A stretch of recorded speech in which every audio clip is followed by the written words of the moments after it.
होने के बाद भारत के कई स्टूडेंट वहां पर फंसे हुए हैं। एमपी के बैतूल के दीपांशु सहित कई स्टूडेंट यूक्रेन रोमानिया बॉर्डर पर -10 डिग्री सेल्सियस में ठिठुर रहे हैं। उनका कहना है कि वतन वापसी के लिए हम लोग लगातार परेशान हो रहे हैं।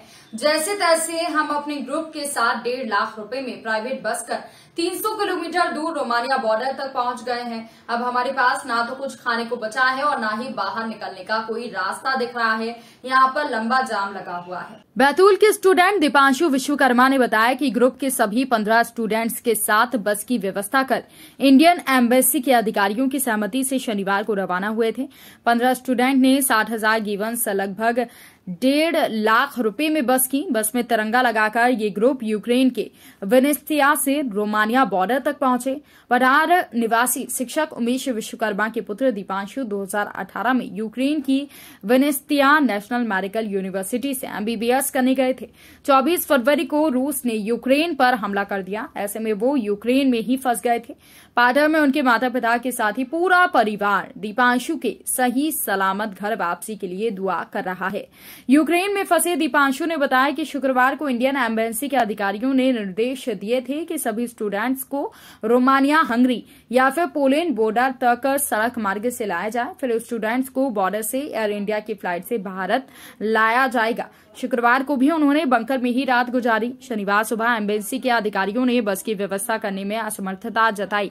स्टूडेंट्स ने कहा कि यदि सुरक्षित तरीके से वाहन की व्यवस्था हो तो हंगरी, रोमानिया या फिर पोलैंड बॉर्डर तक पहुंचे। दीपांशु ने बताया कि उनके द्वारा इंडियन एम्बेसी के अधिकारियों से बस नंबर देकर रोमानिया बॉर्डर पहुंचने की अनुमति ली थी, लेकिन बॉर्डर पर लगभग 30 किलोमीटर तक ट्रैफिक है। यहाँ पर खाने की व्यवस्था नहीं है। पारा -10 डिग्री सेल्सियस है।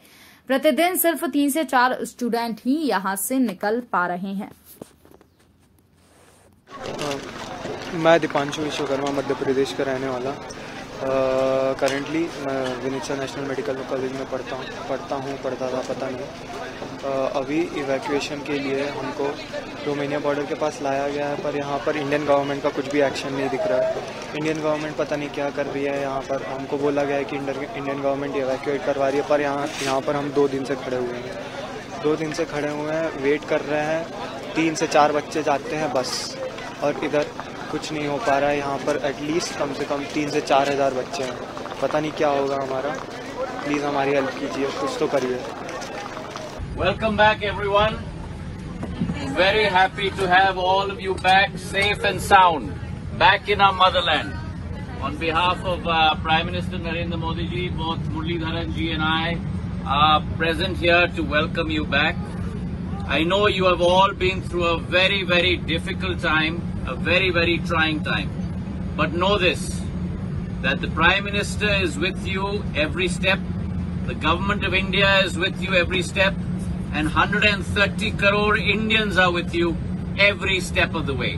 And we will leave no stone unturned until every single one of our citizens are back safely back home in India. So please pass this message on to all your friends, all your colleagues, that we are with them and we will guarantee their safe passage back.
Rabindranath Tagore University, formerly known as ISECT University, the pioneers in skill development with focus on creating industry-ready professionals.